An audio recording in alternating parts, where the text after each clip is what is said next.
Good morning.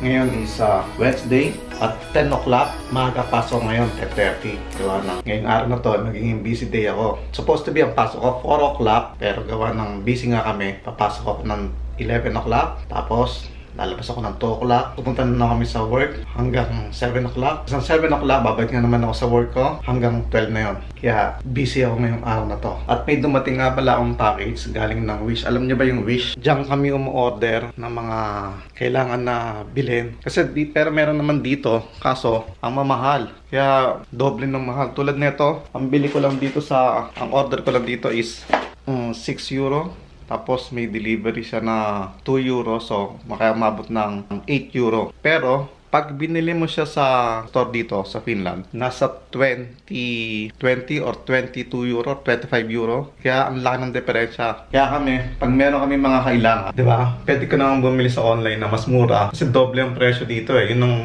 ang pangit dito sa Finland. Lahat ng bilihin dito mahal. Halos doble. Pero meron ding mura, pero kalimitan, mas mahal dito. Kaya ang ginagawa namin, bumibili kami sa online. At ang pangalan ng online na to is Wish. Oo, alam nyo. Pero China product. Pero kalimitan naman yan, puro China product na, di ba? Ngayon, yung mga binibili namin yun yung mga kailangan, hindi, yung kailangan namin, pero hindi kami nagmamadali. Yung mga tipong makakapaghintay ka, di ba? Unlike pero pagka yung kailangan mo na, pwede mo na siya bilhin dito kasi kailangan mo siya. Kahit na mahal, no choice ka, kailangan mo na siya bilhin. Pero, kung makakapaghintay ka pa naman, bakit hindi mo na lang bilhin yun sa Wish? Mas mura, di ba? Bilhin mo na siya, orderin mo na siya, hindi mo mamalayan, darating na yung order mo. Kaya ganun ang ginagawa namin dito. Okay? Tulad niya si Mary Shane, madala siya ng order sa Wish. Ngayon nga, 11 o'clock, pasok ako. So, 10:30, alis ako dito. Kaya, magpe-prepare na ako ng pagkain. At ano nga pala laman nung neto, buksan natin.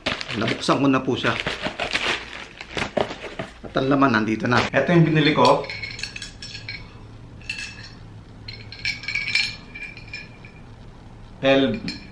L-bar siya. L-bar. Binili ko sa online.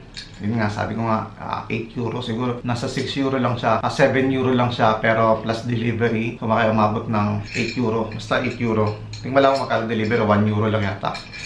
Kaya, or 2 euro, kaya umabot ng 8 euro. So, lahat 8 euro.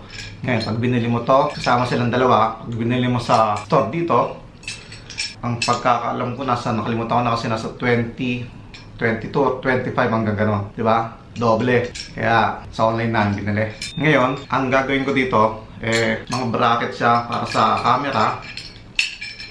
Sa susunod na vlog ko, papakita ko sa inyo kung bakit ito binili kasama ng camera. Okay? At dahil 10:30 na, kailangan ko nang malis. At bago ako pumasok, na-miss ko mag-montage Kaya, montage muna tayo.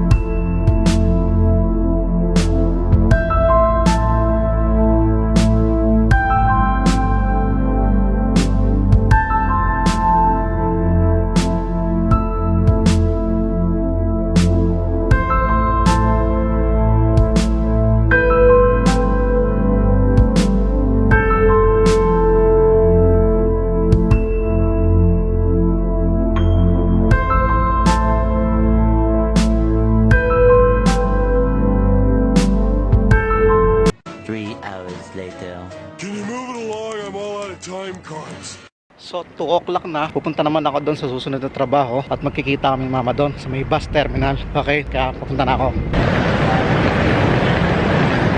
So, ito yung terminal train nila dito, no? Ito yung pinaka-terminal nila. Tawagan nila to is Rautatiet Tori.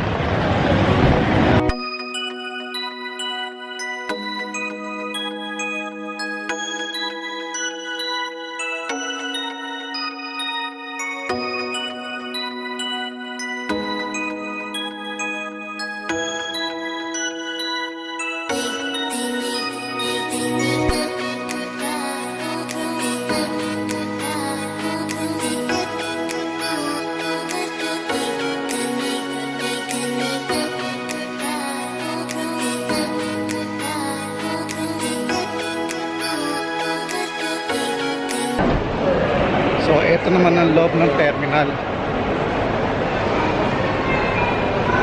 Malaki. Doon, paikot.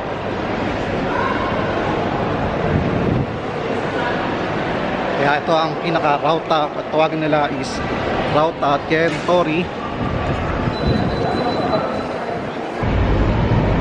At ito yung pinakalabas ng Rauta Tientori nila. Yan.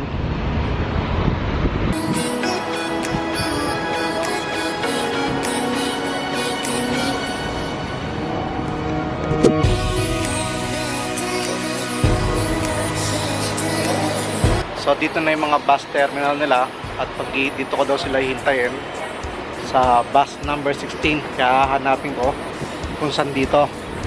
Okay.